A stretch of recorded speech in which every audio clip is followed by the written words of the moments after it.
Welcome to the StoryADay Podcast. This is Julie Duffy from StoryADay.org, encouraging you to be a writer every day, not someday. Good morning, good evening, good afternoon. Julie from StoryADay here, and the StoryADay Podcast has been on a little mini vacation recently, but I've been out in the world gathering ideas to bring back to you. So I'm back, and this week I wanted to share some stories with you about the importance of what it is that we do. I got to go to a talk by Jacinda Ardern recently. She was the New Zealand Prime Minister who presided through a whole bunch of stuff over the past few years and resigned earlier this year because she had done as much as she could do. And she talked about getting into the job in the first place, and she talked a lot about imposter syndrome, which is a word that we use a lot as writers and artists. We always are comparing ourselves to people who seem to know better or be more talented or have done more things or be better qualified. And who are we to think that we have stories to tell? And Jacinda Ardern talked about the fact that she would never have put herself forward to be Prime Minister of New Zealand, especially not at 37. It wasn't something that she really sought out. She was thrust into that position because someone else resigned. And that is not a luxury that we're ever going to have as writers. There's never going to be a moment when nobody else is writing and everybody in the world turns to us and says, "Hey, got a story for us?" So we have to find an internal motivation for our writing. And I have many thoughts on that. One is that the only thing that matters is that you want to write, that it makes you feel better, that it's how you process the world, that it is the thing that fills you up, it's the thing that refreshes you, it's how you make sense of life. Lots of us out here are like that. I also have spent a couple of weeks around people who are not creative writers. And I've spent a lot of intensive time with people, which I don't do a lot because I work from home. I get to set my own agenda. I don't have to go out to an office and be around people who aren't creative. Most of the people I choose to spend my time with are actually pretty creative. So sometimes I forget that not everybody likes silence or being left alone with their thoughts. Not everybody is trying to figure out the human condition. Not everybody is trying to figure out why humans do the things they do and how they can represent that in words and what lessons they can draw from a person doing this thing or that thing. And we spend we spend a lot of time thinking about how humans act, why they act that way, what it means for those individuals and the people around them and their futures, and what it means for what might have happened to them in the past. I'm seeing a change in society as we come out of our isolation in the pandemic. People are searching for meaning, or maybe it's just the age I'm getting to, but I think that more people are searching for meaning and searching for understanding, and more people are going to therapy. And I think this is all a wonderful thing because more and more people in the world are starting to try and figure out why we do the things we do and how we can be better. So here's my call to action for you as a person who spends a lot of time telling stories, trying to capture character. I'm not going to say humans because a lot of you aren't exclusively writing about humans, but you are generally writing about characters and stuff that happens to them and probably drawing a lesson from that. So as a person who thinks deeply about what it means to be alive and to be in a society and to relate to other people, I think you and I have a responsibility to capture that stuff, to craft it as well as we can and know better, and to share it. We are not competing with the one person every year who wins the Nobel Prize. We are not competing with the 10 people on the New York Times bestseller list. Or maybe it's fewer people because they might have more than one book on there. But we are not They are not our competition. We are competing with the things that people do to avoid having to face their feelings.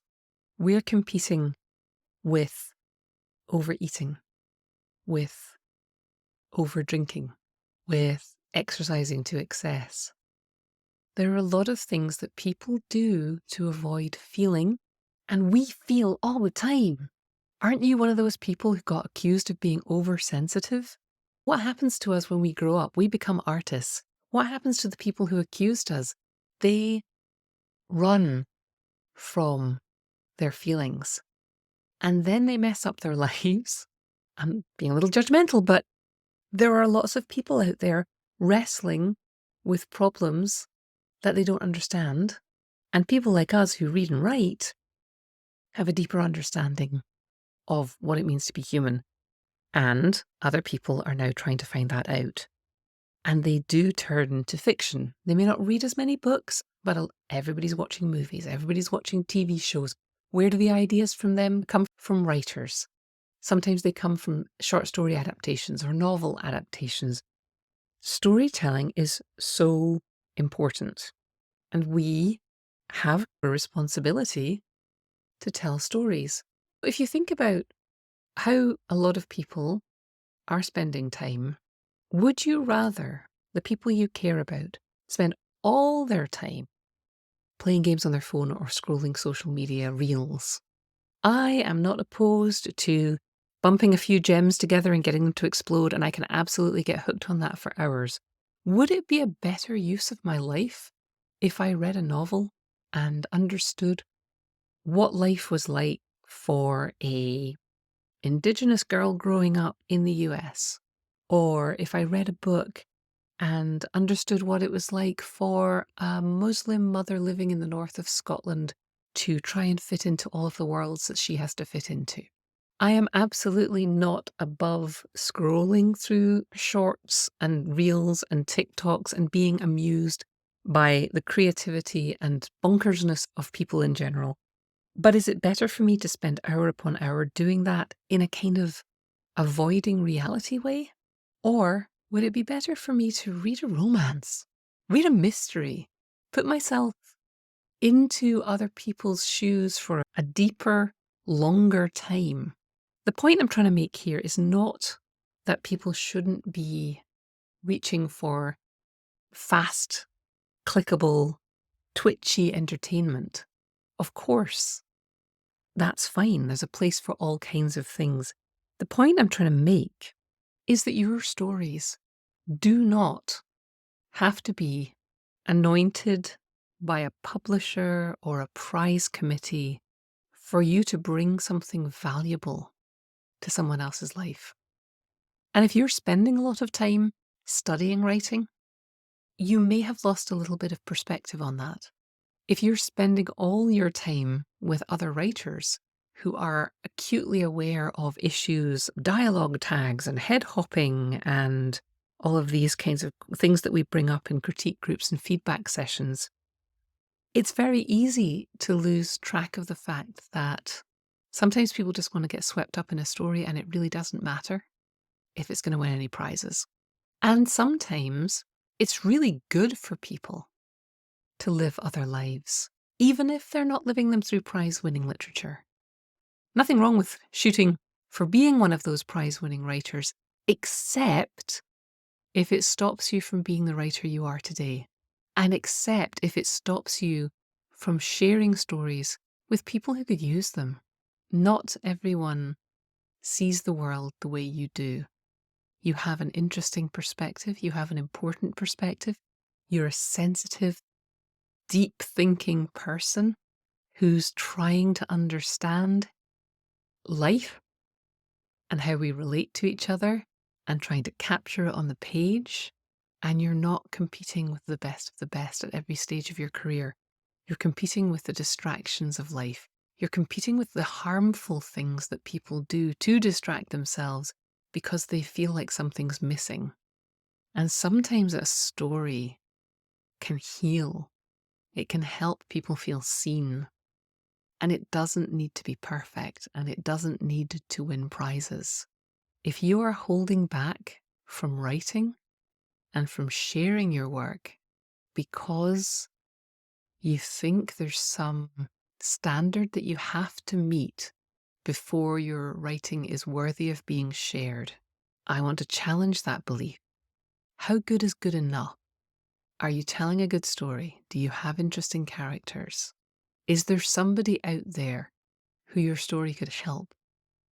And how long do you want to make them wait for it? I hope that you will understand that you can be a successful writer today, not someday, by defining success for yourself. And you can share your writing today, and you will find an audience for it. It might not be a huge audience.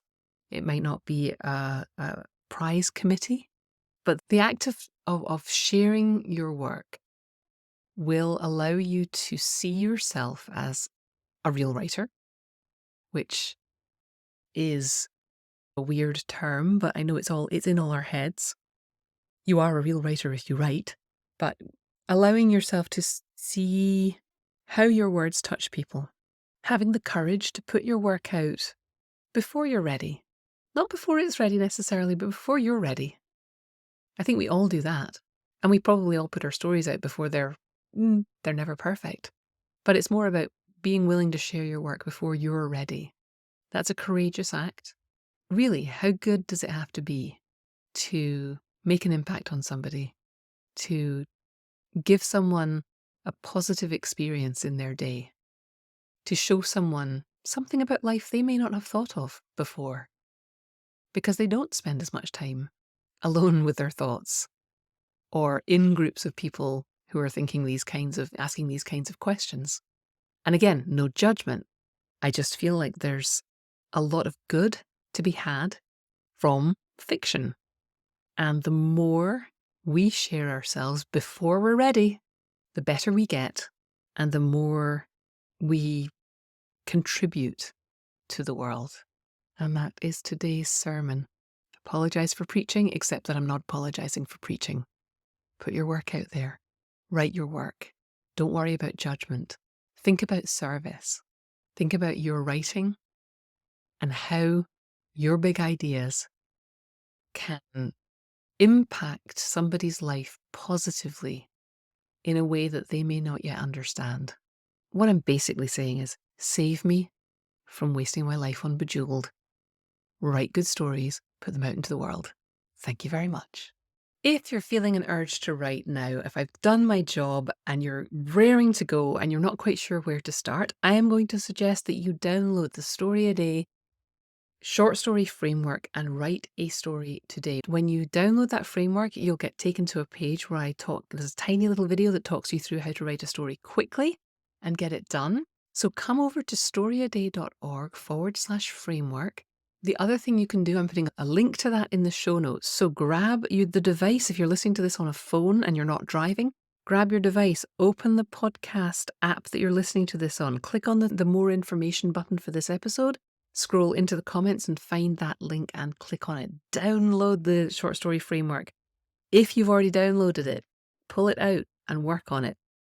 If you need a little more structure or something to go a little deeper, then I'm going to suggest that you come over to the storyaday.org/3DC and take my 3-day challenge where I walk you through the process of writing 3 short stories, focusing on different skills each day that we work together. And you don't have to do them all on consecutive days. You can actually do them on whatever days you want. But do come over and you can find the link to that again in the notes. So open up your podcast app. If it's safe to do, scroll into the more information, the notes section. Find these links, click on them. And if you're not subscribed to the podcast yet, you can click on subscribe while you are there. No excuses. I am ruining all of your excuses for not writing right here, right now. I hope you will write some stories this week and most of all, have a great creative week and keep writing.